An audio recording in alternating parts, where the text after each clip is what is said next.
If we know that a quadratic equation has some number of solutions with an imaginary component, then it has to have two of those kinds of solutions. So in other words, it has to have two complex solutions, neither of which has a coefficient of b equal to 0.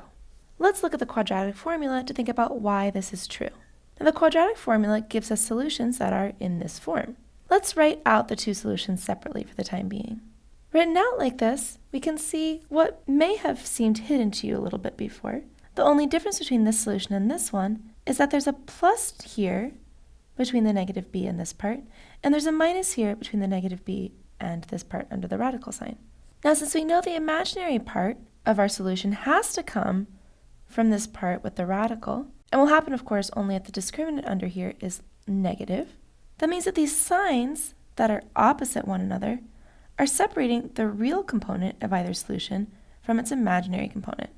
That means that any time we find imaginary solutions or complex solutions with non-zero imaginary components for a quadratic equation, those two complex numbers are going to be complex conjugates of one another.